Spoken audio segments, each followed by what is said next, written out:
Hi folks, and welcome to March's Aches and Games Monthly, a regular check-in between two slightly older British friends talking life, gaming, and basically whatever else comes to mind. We've got a busy show for you this month. As always, we'll be sharing what we've been playing and doing, including February's Game of the Month, which was the mind-bending Stanley Parable. Looking forward to a very confusing conversation about that later. Plus, we'll be chatting about Sony's State of Play, Idea Xbox's Indie Showcase, other stuff coming out of IGN Game Fest, and more. But before we jump in, remember, we always love to hear from you between episodes, ideally not during episodes because it sets off the phone and it's a bit awkward. So come and say hi on our social media platforms. We're at Aches and Games most places.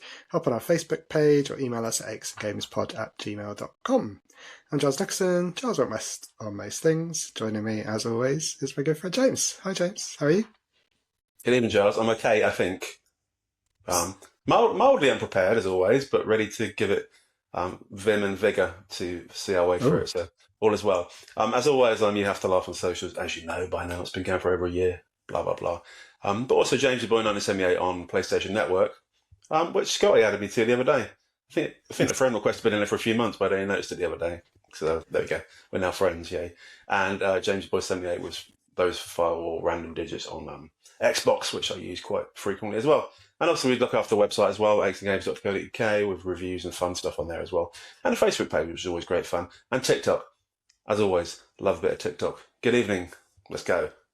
Excellent. Well, the lack of preparation sounds very promising, but I'll do my best to drag you along through the agenda. But you know it already anyway, James. It's the usual. What have you been up to this month?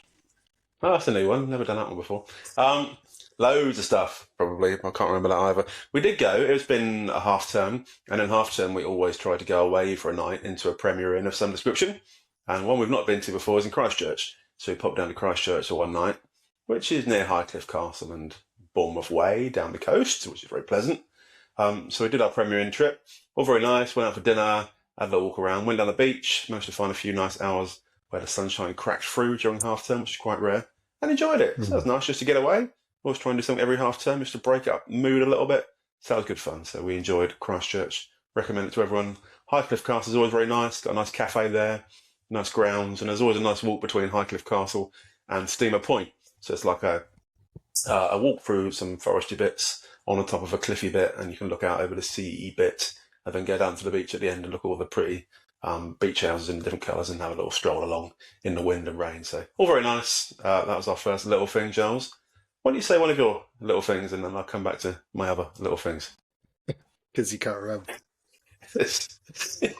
I was just thinking about the sun in the last this weekend, and it was really sunny just before we recorded, wasn't it? And we went down to Bristol, and we got a bit caught out. We're so used to layering up and having a massive coat and like a hat and scarf and gloves and thermals and everything else, being older and feeling the cold and whatnot. But it was actually really nice and sunny, and we just hadn't even thought of the scenario that we it might be quite nice. We went and saw some friends in Bristol and had a really nice time. Prior to that, it was cold. I saw you, didn't I? We went to my first Reading match for a very long time, and saw our friend AJ as well. He was down from Scotland in true organised fashion, and that's not just him; that's all of us. I think he messaged on Sunday night and said, "I don't suppose you're at the football on Tuesday," and I wasn't. But when someone's coming down from Scotland and is going to be kind of around the corner, you sort of feel like even having to suffer a Reading match, it was worth going and seeing him. And no, it was actually really fun. It wasn't the best game, was it? But no. It was really nice actually to see some live football for the first time in a while. So I may even come back. You never know. Ooh. And show the organisation levels. I didn't even know you or Owen were coming until you arrived, and then by then I was already too late to see Owen, and I saw you because you came and sat next to me. I was like, I recognise that beardy chap from the screen when we do that podcast together. Oh, there you are. Indeed. In the flesh. Nice. Very exciting.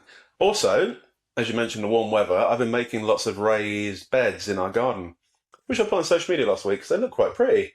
And lots of comments on my normal Instagram stories of people liking what they look like. So we go to Wix, we buy lots of thingies, sleepers, wooden sleepers, £12.50 a pop, not bad. And then you screw them together and you make a nice wooden raised border, which looks quite pretty.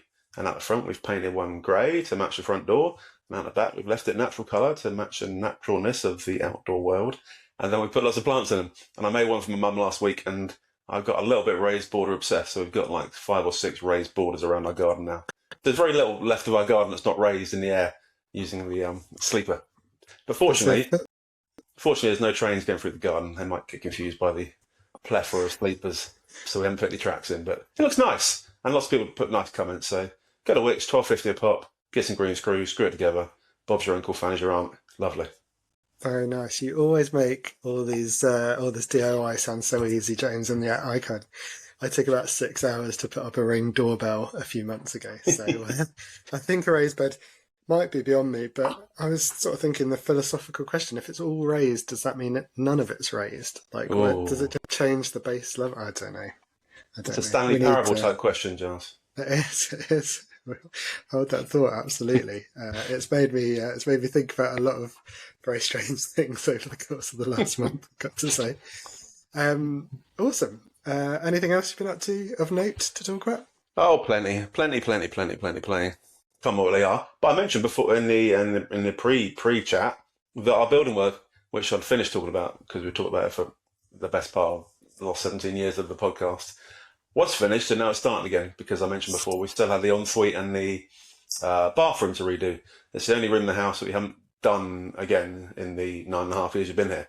So now we're getting a little ensuite put in. We've got a separate toilet room at the moment, which is a bit perfunctory because there's no sink in it, and it's just a toilet in a room, quite a big room with quite a small toilet.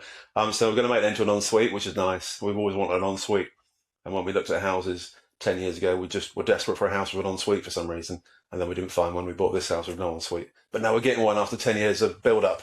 We're finally getting an ensuite. So terribly exciting. But it does mean for the next 3 weeks we've got nowhere to shower, do our teeth, or urinate. So unfortunately, we're going to have to use a bucket for the next 3 weeks. So that'll be fun. Or we could use my mum's bathroom. One of the two. Bucket or my mum's bathroom. We haven't undecided as yet. If you go down the bucket route, may I just recommend you use more than one bucket for those 3? Because otherwise it will get messy, couldn't it?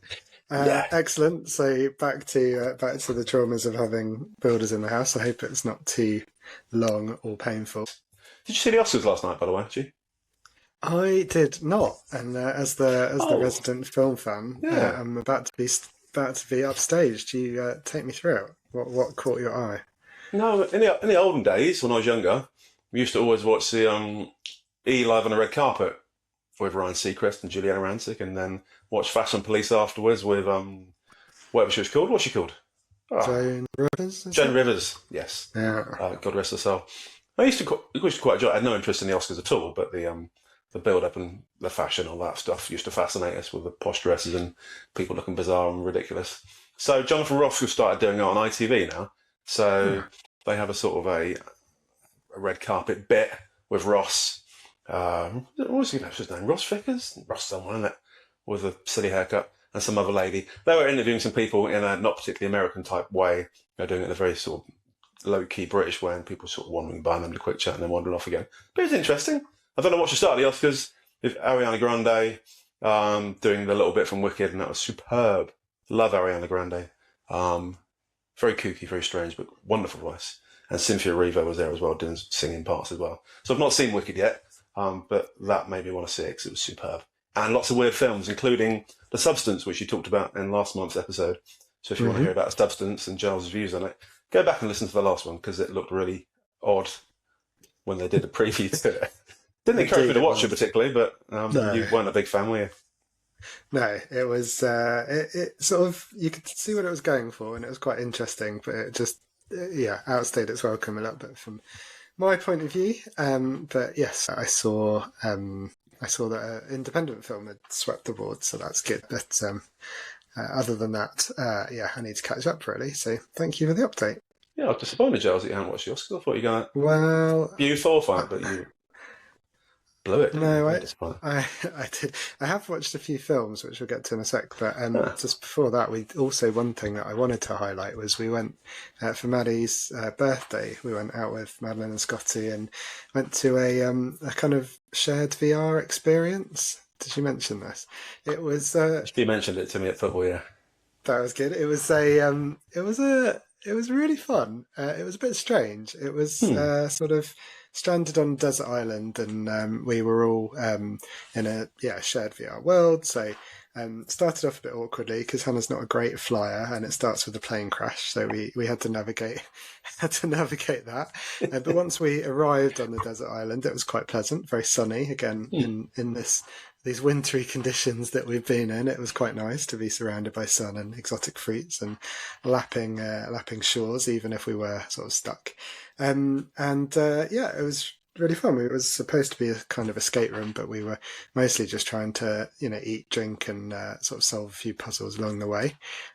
We didn't escape, I've got to say, which was a bit of a shame. But we did do reasonably well. We sort of built a shelter and sort of solved a few things along the way. But my favourite thing was that when we started lobbing fruit at each other because we're idiots, Scotty threw, I think, a banana or a coconut or something at Madeline, and when it hit her in the virtual world, she shouted out "ow," which made me chuckle a great deal and made me also realise the sort of the power, the presence of being in VR. So it convinced her enough that she had got hit. But yeah, I think saying "ow" was maybe a little bit of a push as well. So that was good fun. It's a very immersive experience, but Madeline recounted it slightly differently in that she didn't realise you had to press some buttons as part of the experience. So she was a bit disappointed that you had to actually do some things in the VR world. And so she kept getting left behind a little bit, and everyone kept doing much better than her, and she wasn't quite as successful. But none of you escaped at all, so at the end of the story, you all got to spend a lovely time together bonding on a desert island. There's a lot to be said for that. We left no one behind by leaving us all behind, essentially. Excellent. Is that everything you've been up to, James? What have you been watching? Yeah. Anything fun on TV? You mentioned films, and I mentioned the Oscars. Interestingly, the other evening we watched a Percy Jackson film. Ah, yeah. You know the Percy Jackson books by someone famous who writes books. Joshua loves them. I think there's 6 in a series, and he's read 5.5 of them now. But he got 2 of the films, the first 2 films for Christmas from his Auntie Helen, Sarah's sister.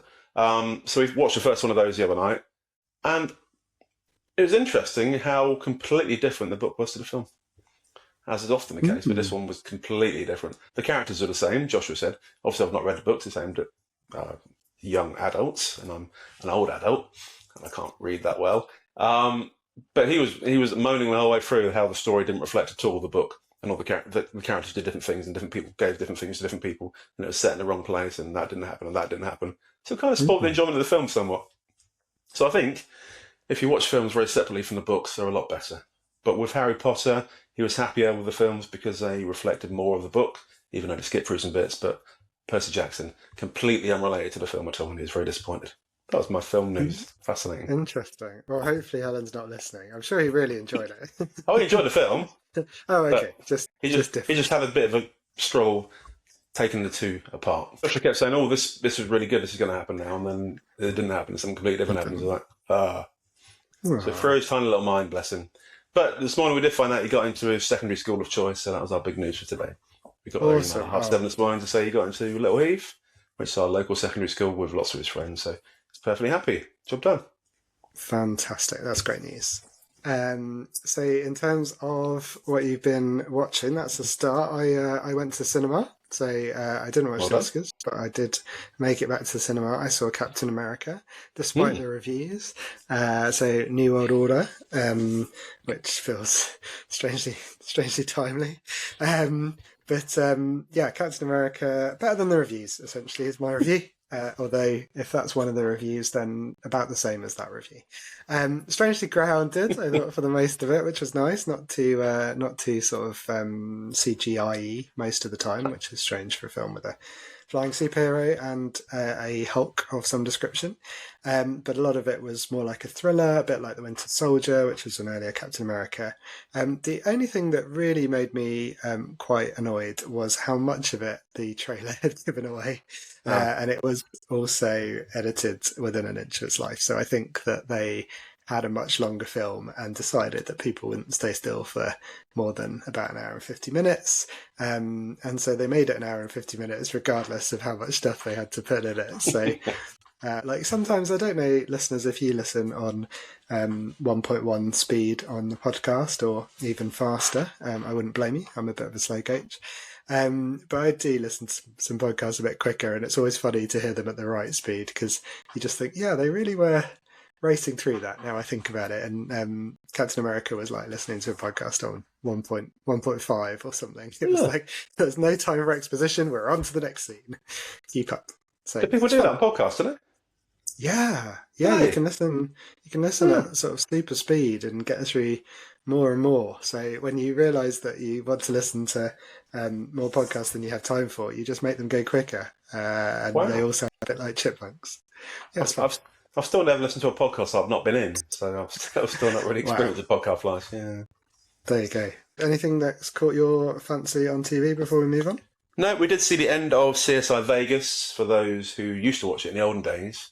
I came back from work one day about 20 years ago, and Warwick, who was one of the main characters at the time, had died on the episode that Sarah was watching. And I came back and she was in floods of tears for like hours afterwards. She was so emotionally invested in CSI, the original.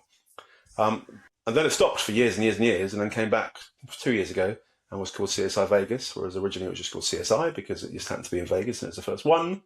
So we watched the last three series, and it ended again last night when we watched it on catch up. And it's not a bad ending. It's a short series of only 10 episodes, so it's one of those ones where they thought they had more money, stopped after 10, didn't quite tie up all the loose ends, but got halfway there. So they kind of half-assed the end of it. But it was all right. It was a nice scenario at the end of it, and sort of kind of put an end to CSI Vegas the second time around. So we shall see what comes next. That was it for my TV watching. Not watched much TV at all. Well, this is awkward because I've got loads to get through, but maybe I'll try and be quick.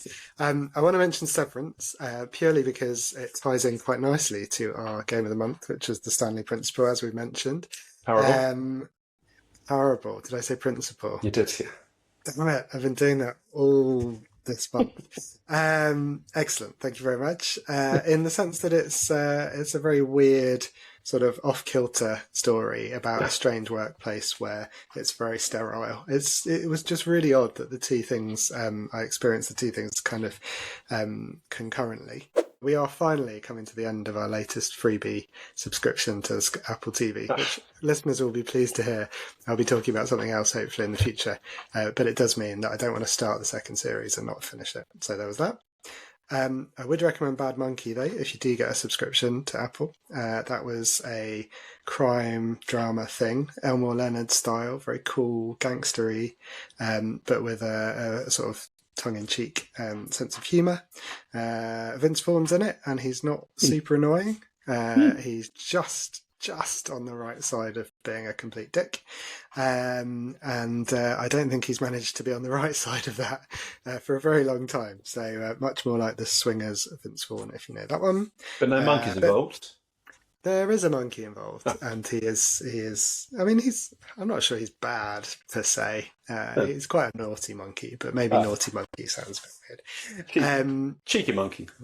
Cheeky monkey. That's a much better title, actually. Yeah. I'll give them the note. Too much blood for Hannah. So if you're not into blood, watch out for that one. And two more things, just quickly. Still, I'd highly recommend, also on Apple, is a documentary about Michael J. Fox. It's like an autobiography, but in visual form. So it's, I think, only about an hour and a half.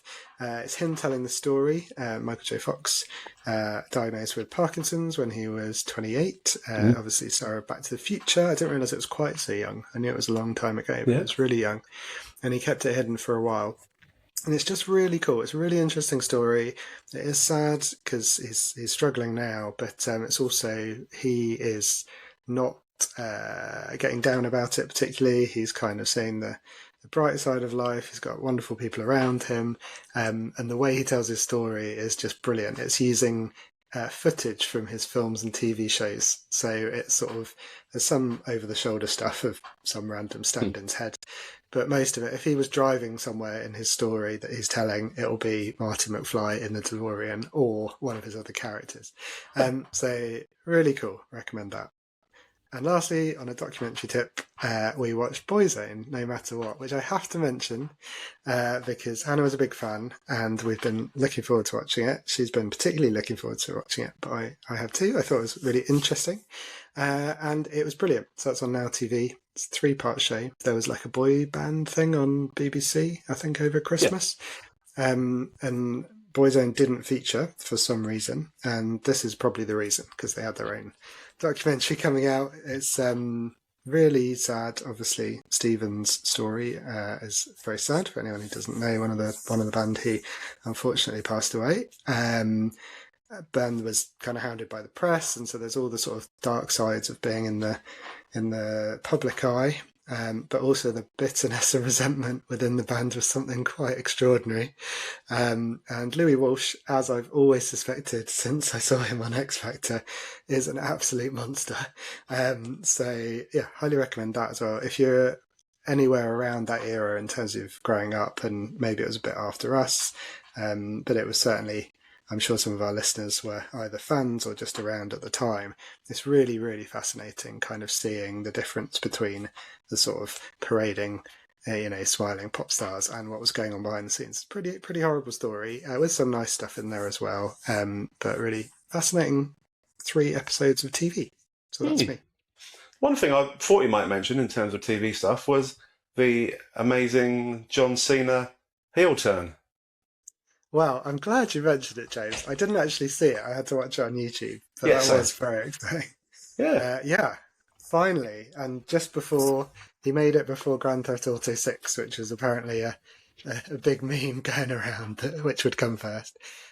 Shocking turn of events. What's your take on this, James, for all of our wrestling fan listeners? Or possibly one of them. For those who don't know, John Cena used to wrestle quite a lot, as did The Rock, which are 2 big WWE characters from the last 20 odd years. And also they both tended to be big movie stars, but they came back recently with some new stuff. And John Cena was always a good guy, generally, apart from one short bit near the start. And he was a good guy for the last 15 years, probably. And now suddenly he's turned bad, encouraged by The Rock to become bad.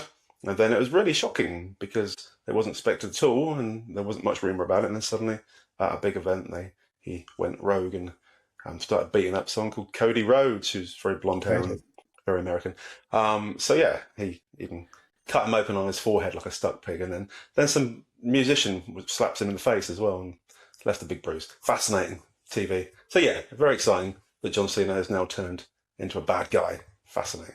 I'm quite excited. I'm pretty sure you might have seen Cody when we went to Wembley to see AEW. I can't remember I did actually. You might, if it left by then, or if it was still I've seen him somewhere. Yeah. Might have been another local Sainsbury's, I've definitely seen him somewhere. But anyway, that's a whole different podcast, the WWE excitement. Should we talk about gaming and stuff? We should, yeah. Time's ticking by. What about Stanley Parable, James? And before we get into it, I don't know if you agree, but I think it's going to be impossible to talk about Stanley Parable without at least giving some things away. So I think we don't mention it usually in the podcast, and we should, but we do put bookmarks or chapters in the description.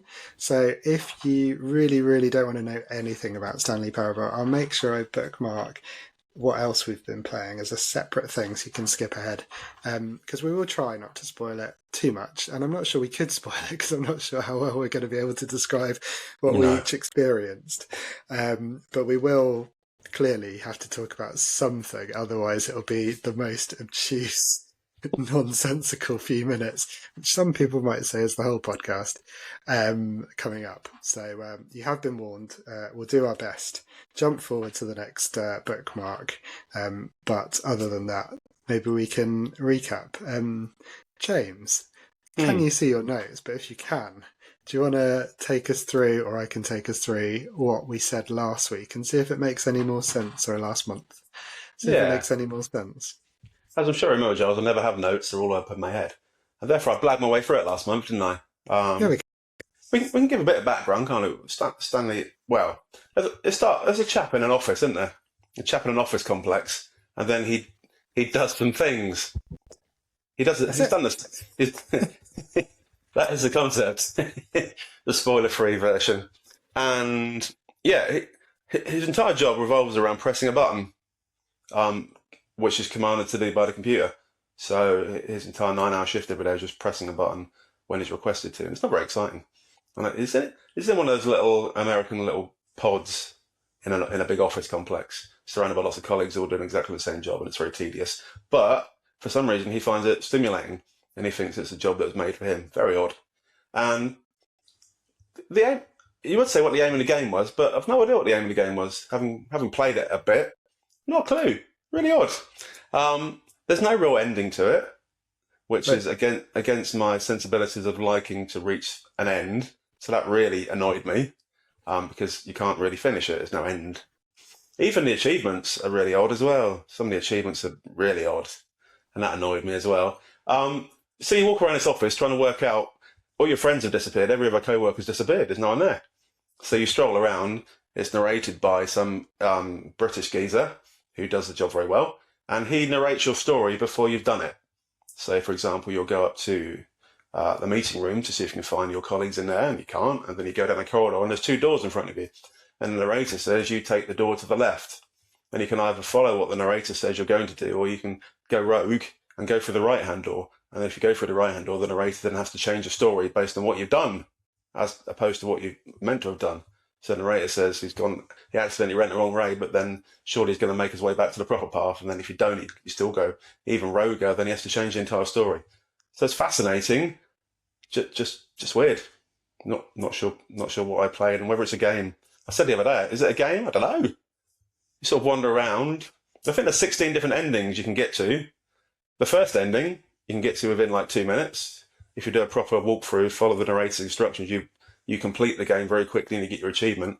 But then you do it again and go a different direction against the narrator's wishes. And then you can go, and it just keeps changing, and it's really odd and weird. And I'm not sure whether I like it or not, to be honest. No idea. I'm really pleased with your review, James, because that's sort of I think I liked it, but I also have no idea what was going on really. One of the endings, which is very clearly labelled, which I don't know if you came across, was the confusion ending. Did you get to that one?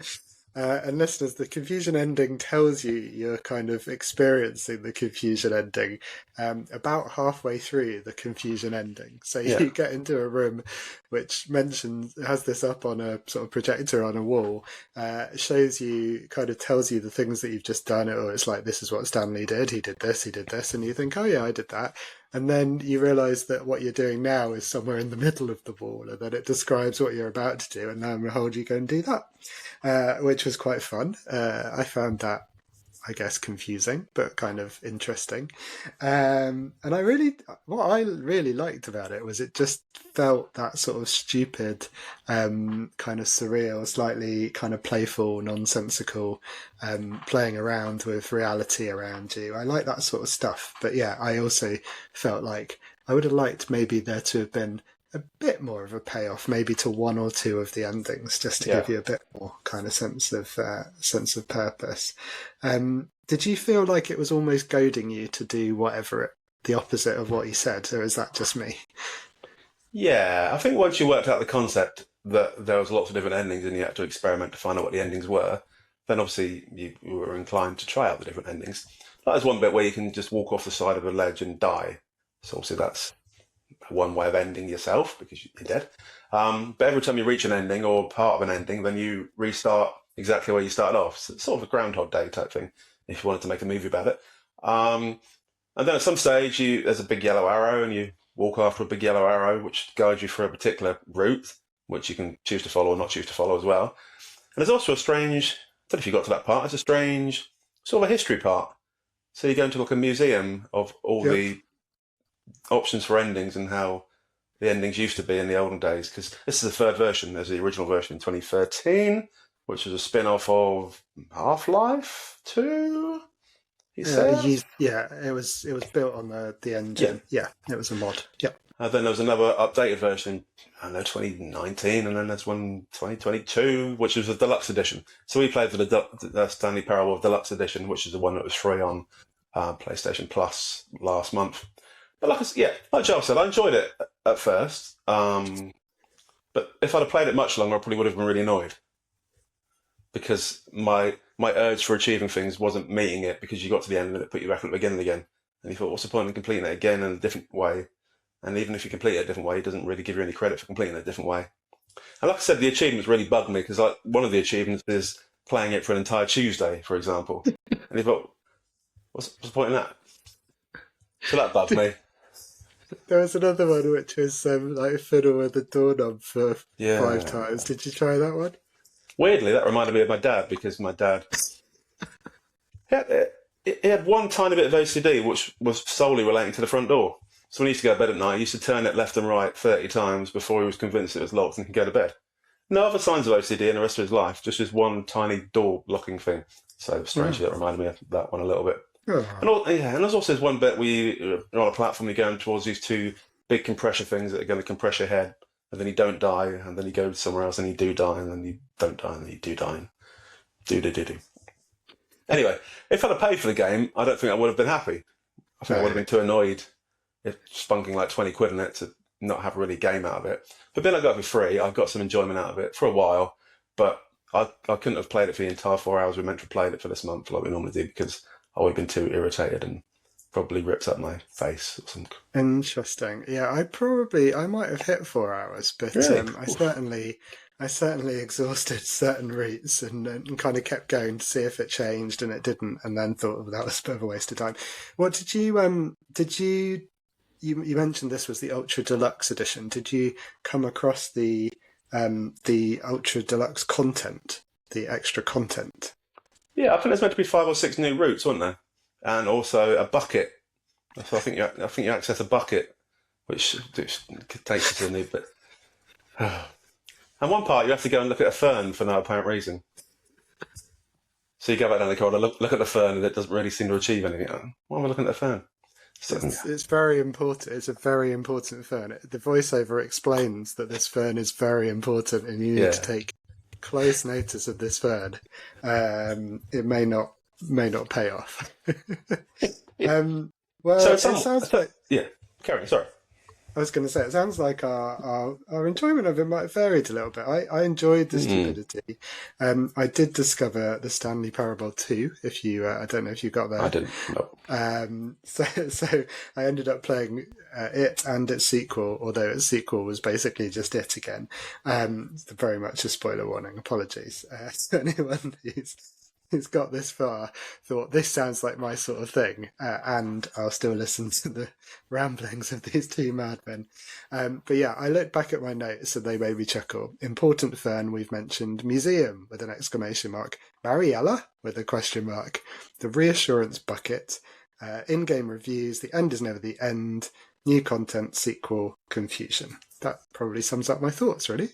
Yeah, pretty much. In some ways, I enjoyed it because it was trying hard to be different, and in some ways, it felt like it was trying too hard to be different, and that annoyed me because it was trying too hard to be pretentious. I love pretentiousness, big fan, but this probably pushed it a little bit too far for me. I enjoy a soupçon of pretentiousness, but when it gets into a plethora of pretentiousness, it gets a bit too irritating for my middle-class sensibilities. So in summary, I would say, like most things in life, if you can find it for free, it's worth a quick poke. If you can't, probably not worth paying for it. On that bombshell. Next, what else have you been playing? And welcome back to any of our skipping listeners who managed to save themselves some head-scratching descriptions of Stanley Parable. Yeah. Fascinatingly, I mentioned last month I was playing Football Manager 24, didn't I? That I'd got back into after many years of absence in Football Manager games. So I played an awful lot of that again as the addiction's rife, which is why I didn't spend much time doing much else during the month, including sleeping and eating and urinating. But again, a great game. So I've moved for a few teams now. I'm in the Premier League with West Ham. Didn't expect that. Amazing. Yeah, I've been on quite the journey. So I got promoted 4 times with 4 different teams, and now I'm in the Premier League with West Ham. But for comparison and contrasting purposes, like we did a couple of episodes ago when we contrasted the Chaos Engine with Call of Duty 6, Black Ops thing. Yeah, it's fascinating, really interesting. Me and Joel's really A-star episode, that one. I compared and contrasted it with the original Football Manager game made by Kevin Toms back in the 80s, which is now available for free on your mobile phone device. So I downloaded that one and gave it a quick play to remind myself what it was like. and it's a lot less in depth than the current iteration of Football Manager 24. It's basically you pick a team, and it just plays out for 2 minutes, and you decide who won, and then you can choose to buy someone in the transfer window, and then you play again. And the whole season's done in like 5 minutes. You can really race through it. Whereas the whole season of Football Manager 24 would take most of your adult life. So a very different level of detail. But it's quite fascinating remembering back to the 80s when I used to play Football Manager games originally and how simplistic they were. And now it's really overcome with detail and drama. So nice bit of compare and contrast there. So that's what I've been spending a lot of the month doing. It says I've been playing it for like 15,000 hours, but most of the time it's just sitting on the background on my massive screen. A completely overpowered screen and the quality of my PC is overpowered for watching some graphics and text pop up every now and again. But great game, very addictive. I've played one other thing, and that's pretty much it. But you tell me your thing first, and then I'll come back and tell you about my thing. I mean, there's a teaser to keep people hooked. Cliffhanger. Well, speaking of hanging off cliffs, I've been playing Lonely Mountains Snow Riders, which is just highly recommend it. It's on Game Pass, or it's available on other platforms. It's the sequel or the next in the series, I guess, after Lonely Mountains Downhill. Downhill was downhill biking. This is skiing. It's got this really basic sort of blocky graphical style, but it's really gorgeous. It's just got this real sense of sort of isolation on a mountain. If you've ever been doing winter sports, either snowboarding or skiing, it really nails that sense of just sort of carving your way through the snow. Partly the sound, you've got the sort of very gentle sound of kind of the wind like rustling through the trees in the mountains. It's really relaxing, so I'd recommend it for that. Although, well, it's really relaxing until you crash, which you will do very often, because it's that sort of game, like a game that I used to love called Trials, where you will potentially not get very far at all, crash, reset, and try again, and it'll be sort of iterating, so you'll learn the track a little bit. You will inevitably, if you're new to the mountain, not know where you're going and be going far too fast and either fly off the edge or into a big boulder or something. So the next time, which is just a click of the button away, no loading screen or anything, you know where the rocks are, then you'll do it again. Really satisfying, really fun, really quick games that you can do. Lots of different challenges. So there'll be ones about getting down the mountain at a certain speed. There'll be ones about fewest crashes. There'll be various different combination challenges, and there's multiple routes on multiple mountains. So there's loads of content there as well. What is weird is that there wasn't in the downhill, the biking version, but there is in the current version, the Snow Riders. There's multiplayer, which to me, I haven't actually tried yet, and I really want to try. I don't think I'm going to like it so much, but I can't quite see how it's going to work, because I'd imagine it will be a very different experience to the sort of chilled, isolated single player. So I think I'll give that a try at some point. But yeah, really enjoying Snow Riders from Lonely Mountains. It's an indie game. It's on Game Pass, and I'd recommend it. James, back to you. So like cooperative isolation. That sounds a concept, doesn't it? Perfect. Love it. The only other thing I've been playing is Hellblade. Senua's Sacrifice, the original one. Yes. Mentioned it before. Loved it. Still loving it. I've nearly finished it now. I really wanted to have finished it before this episode, but then I didn't quite finish it. I got to the last boss, Hela, last night, but I haven't started the boss yet. I saved it before because it was like 2:30 on the fight. I really need to go to bed because I've got work in the morning, so I didn't get that far. But just in summary, it's a wonderful game. We've mentioned it before, haven't we, with the voice in the head and the slight mental illness that Senua is experiencing, and the fact she's carrying around a skull in a bag the whole game probably gives a hint of the fact that she's got some issues. Yeah. I think she had a bad time at home with her dad as well. I think he didn't appreciate her difficult mental state. And then she met a friend, who probably a boyfriend, but then he died on her. And then obviously she's got a bag full of head. And she's going to hell for whatever reason to try and help avenge his death, or bring him back, or to make sense of his death, or to bring peace to his passing in some way. But she goes to lots of awful places, kills lots of folks, and generally has a tough time with it all. But it's such a good game. So the graphics are amazing. On my slightly upgraded PC these days, it looks wonderful on the massive screen as well, which is nice. She has a few flashbacks from the olden days. So in the modern day, she's got the blue face paint on, which looks pretty funky. I like blue as a colour. Looks good on women. But when she goes back, she doesn't have the face paint on, so you know she's in the past then, and she's experiencing her previous dreams. And she's got this gang of cronies in her head that keep talking crap to her, which is quite scary and disturbing, but mildly amusing and somewhat irritating at times.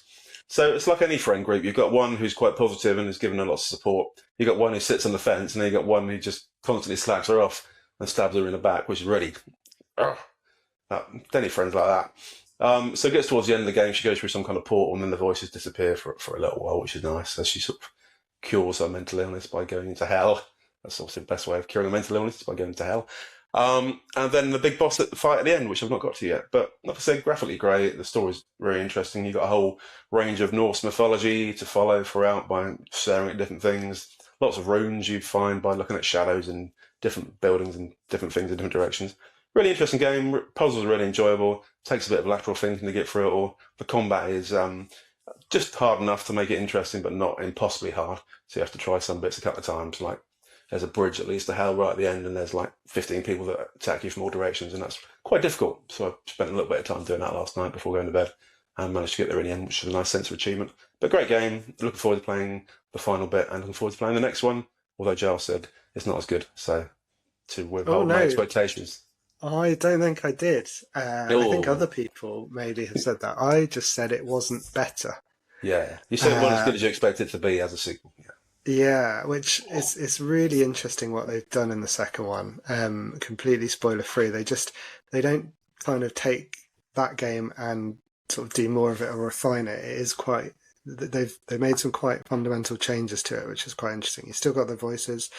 Still recommend wearing headphones because you hear them in your head, which is quite disturbing. Yeah, and even more. I mean, it's the second game is one of the best looking games I've ever played. So, interesting. Really glad you enjoyed it. I'm pretty sure, again, regular listener Scotty, I think, has finished it. So, Scotty, like I, will be chuckling away to ourselves knowing that you've got that final boss to get through, and enjoy. And we'll hear, I'm sure, briefly how you got on with them maybe next month. Yeah, I'm not looking forward to the final boss. I have a feeling it might take a little while to complete. No comment. Yeah. I've managed to spoil things for you before, so I will just keep my mouth shut. Yeah, okay, well, my last thing to talk about, because I'll skip the rest for next month, is Crash Bandicoot. So I decided to go back in time a little bit to one of the early 3D platformers as part of a remastered trilogy, which again is on Game Pass, available on PlayStation and whatnot. Is that the Insane trilogy? It is the Insane trilogy, yes. Awesome. Are you familiar with its work? Yeah, I used to have it, yeah. Ah, interesting. Did you play it? Yes. I think I sold it in the end because I just was playing it to test it before selling it with a console at the time, so yeah. Very nice. Well, I completed the first one. I don't know why, because I hated that game. That's not quite true. But I was looking for something that was kind of fun, short bursts, in between mind-bending Stanley Parable moments and between sort of longer, darker, slightly harsher games. I thought, something light and fun, and I like 3D platformers. Yes, there was a little bit of that, although Crash Bandicoot, compared to some 3D platformers, are much more sort of small, self-contained levels. You're running towards the screen, away from the screen, or sometimes side to side. But it's less about sort of exploration and more precise, I think, than I was expecting. And that's what I absolutely hated. And for some reason, they still managed to finish the game because I'm an idiot, and I couldn't stop, which is a bit concerning from my part. But yeah, particularly towards the end, there are a series of levels where you are just making your way along. Imagine Indiana Jones, and he will have a sort of rope bridge with rickety bits of wood in between. Well, imagine then you a uncoordinated, destruction-inducing bandicoot who's either jumping or spinning and usually breaking things. Some of those bits of wood that make up your bridge in front of you are breakable, some aren't. They're slightly different colours, which isn't great if you're colourblind, but helpful otherwise. Throw in, as well as those breakables, that you've got to position your jumps perfectly, including using the momentum to not slide off. Some of them are made of ice just to make you even more annoyed. Then there's various different animals that are also coming at you. Basically, it's just a rage simulator. It's designed to get me angry, and it kept managing to do so, and yet somehow still, even though once or twice I was very close to stopping, I didn't. But it did make me realise as well, in terms of like gaming, number one, how long to beat is a lie. How long to beat says this game is 6 hours for the main story. Maybe if you didn't die once, that would be true. But it took me a lot of play to get through this game. Many, many repeats, many efforts to do the same level. And I thought maybe it was just me, and then I looked it up, and when you type in Crash Bandicoot, one of the earliest things in Google is, why is it so hard? So I feel quite vindicated by that. Right. But number two, it made me think also, well, actually, that game was probably quite a lot cheaper to make, because you've only got 6 hours of content, but you spread it out over so many hours just by making it bastard hard. Cost about 40 quid, I think, when it first came out, which is probably like 150 in today's money, knowing how inflation's been. And so much easier for a game company to make something like that in a couple of years or a year, bash it out. I think they did 1, 2, and 3 within a number of years, and you just don't see that anymore. So I thought it was kind of interesting. The gamiest of games, it was, you can bounce on that one because he's blue, but you can't bounce on that one because he's purple. No other explanation. Otherwise, exactly the same. Clearly, purple is a more dangerous colour than blue, but otherwise, it wasn't quite the light break from the drudgery of all the darkness that we play. It was just internalized darkness for about 25, 30 hours of my life. So that was me. My little rant for today. Congratulations for finishing it, though. Well done. The rant or the game? Both. Thank you. I feel proud and embarrassed for both of them. Nice. Well, I have started Avowed, but I'll talk about that next month, because I'll hopefully have finished it, or at least made more progress. And we are pushing through our time, so maybe we get on to News Bytes. Yeah, go for it. Awesome. So a couple of streams this month. We won't go through everything, in part because that would take forever, and in part because that would mean James would have to have more notes in front of him than I think he's about to. But any highlights from Sony State of Play? We had Idea Xbox. We've had another couple. Maybe top 3 or 5 that you saw? Loads of notes, Charles. So many notes. Awesome. I could write a book on it. I stand corrected. Yeah. I mentioned before the episode, it felt like a lot of these were ones that had already been mentioned before in previous states of plays, or similar formats are available. So some of the games are still out with Split Fiction, which obviously we mentioned before as well. That's a follow-up to It Takes Two, isn't it, with the 2 authors that are in the game, and it's lots of couch co-ops, and you solve things and get out of the book you've written between you and have adventures and fun stuff. So that still looks very good. It's got a bit more advanced now, so it's definitely happening.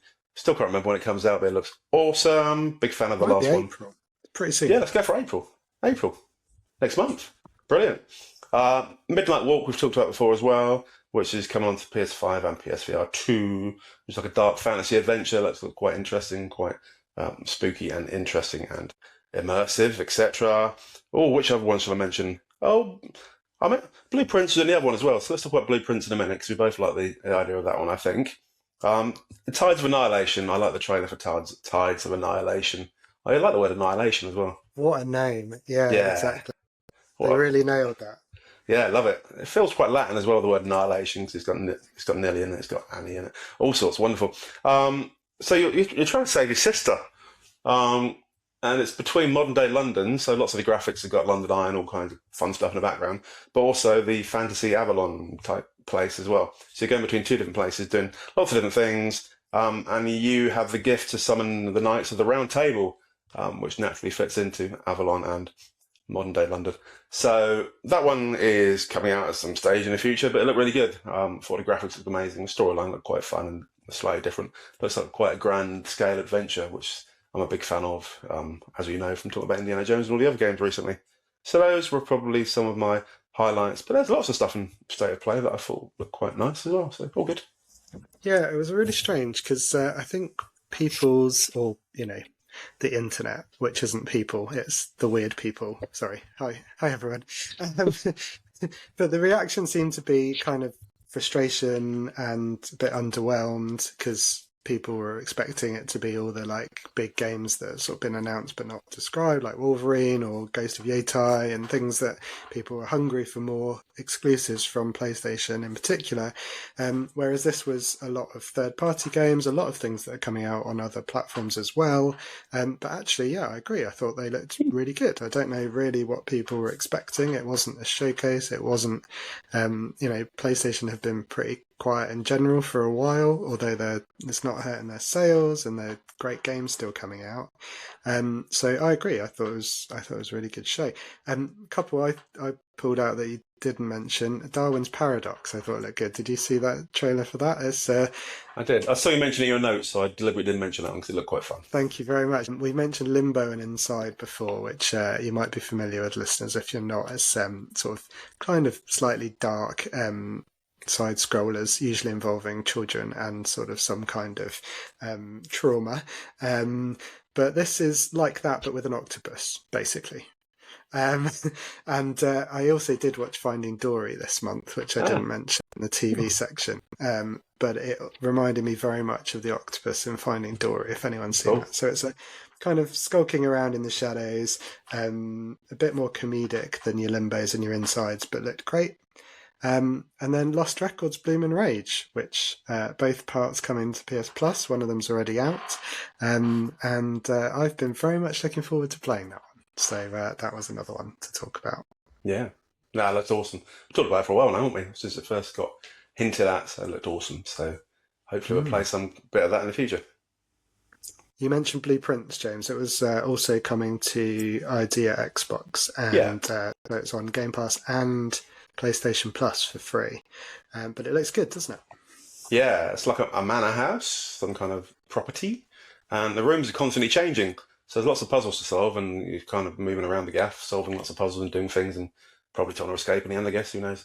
But it's constantly changing, and it's a whole new dynamic. They described it as something fun, didn't they? What do they describe it as? It's a architectural adventure, he says, referring to his notes. So you don't get many architectural adventure games. So for that description alone, it's worth going. And again, the graphics look quite basic, but quite fun and immersive, and it looks like it requires your brain, which is nice. Probably a good thing to sit down with a significant other and have a little bit of fun some evenings and work your way through the puzzles and stuff. That's that kind of game, I think, so it requires you to have a little ponder, and looks quite fun, I think. Yeah, no, I'm looking forward to it. It's a great setup, isn't it? It's something like, I can't remember which relative, but some older relative has left you the sort of deeds to this property, but only if you can find the mysterious hidden, I think, 46th room or 51st room or some kind of room. So that feels like a good little puzzle to solve, and yeah, I'm looking forward to that one. And it comes out on April the 10th, which is quite soon as well, so it's only a month away. Pretty April the 10th, yeah. Contender for next month, maybe, although I think we might have already. Loads of contenders already. Madness. Just too busy, as we're showing with this quick rundown.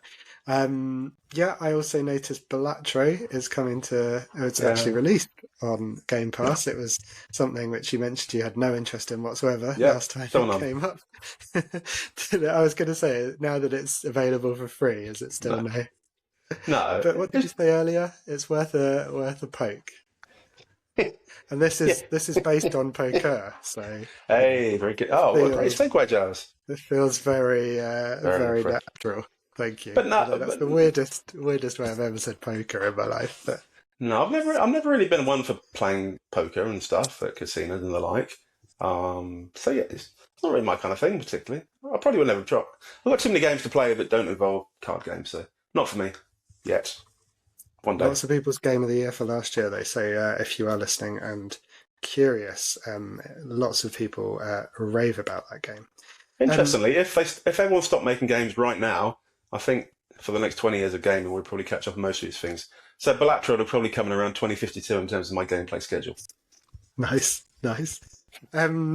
Couple of others I wanted to mention, particularly because I know they'll be of interest to a few of our listeners. Did you see there's a game coming out called Terminator 2D, No Fate? Yes.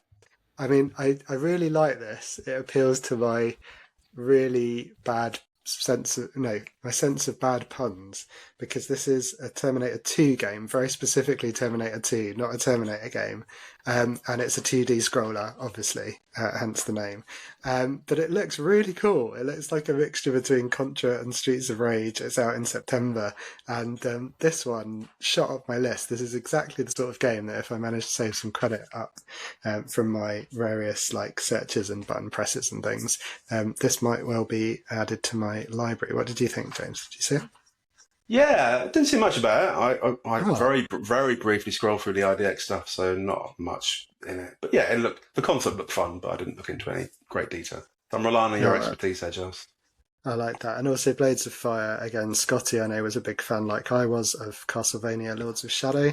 This is from the same developer, and it basically looks just like Castlevania Lords of Shadow, very much a sort of AA Xbox 360, PlayStation 3 era looking game. And that really caught my eye as well, because it was hopefully a bit shorter, maybe a bit cheaper, and coming from a very good pedigree. That's the word I'm looking for. The only other tiny thing that caught my eye was Directive 8020 in the state of play, which sounded identical to virtually every other game when you're on a spaceship and get taken over by aliens. So unless it's massively different, I'd be interested to see how it compares to Deep Space and Alien and every other game on a spaceship where the aliens take over. So that was it. But yeah, lots of stuff to look forward to. But it's also another of the Supermassive games, isn't it? So it's another Until Dawn alike, which I think we both enjoyed. And that'll be fun. That, but on a spaceship, as opposed to that in a camp for the Quarry, which I also thought was quite good. Cool. Right, we mentioned Game of the Month. Lost Records, Bloom and Rage, and I mentioned I was looking forward to playing it, and we decided we were both looking forward to playing it, right? So we're going to play it. Simple. Yeah, very straightforward way of picking a game. It's probably the one we've agreed on easiest this month. We've already planned next month and even the month after. We're so keen on games now. But Bloom and Rage was one that we've seen from when the first trailer came out in the previews, and we've liked the whole way through. It's a nice adventure game, isn't it? Where a group of young ladies go on an adventure. So that's one plot there, but there's also a secondary subplot in there, sort of 20 odd years down the line, where they look back on where it all went wrong, and they haven't spoken to each other for many years, and they sort of look back. So there's kind of two distinct plot lines, both involving dynamics in adventure and friendships and stuff like that. So it looks very interesting, and probably our kind of game, really, isn't it? A nice little story in there. Yeah, exactly. From the makers of Life is Strange, which I really enjoyed, and that sort of adventure with kind of choices making leading to consequences. Like you said, that time gap seems really interesting, and the first part is set in the past, and the next part, I think, is the one in the present. But also, just that timing is perfect for us, isn't it? The sort of bit in the past is set in 1995, which was I'm not sure if I'd say our prime. James, what would you think? Was that our prime? I'm hoping that I've not peaked yet. I still don't feel like I've peaked at any stage in my life so far, so I'm hoping it's still coming. But yeah, at the time it was the stuff I can remember the best, but now looking back I can't remember most of it. So there you go. It was the glory days, and I think that means the music is going to be, the soundtrack to that game is going to be very much hitting us in the feels. So looking forward to that. We'll talk about it more next month. But yeah, Game of the Month will be Lost Records Bloom and Rage, which is available free on PlayStation Plus in the game catalogue. So not the Essentials level, but in both of the other ones. Yep. Awesome. Buzzing for it. Cool.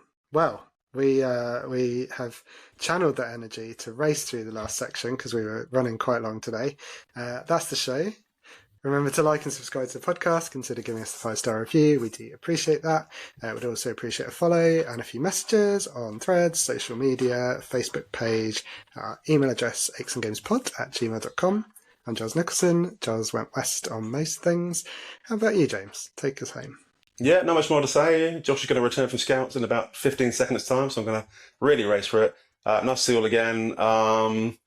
Look out for any specials coming up soon. We'll advertise them on social media if we do decide to do a special in the near future.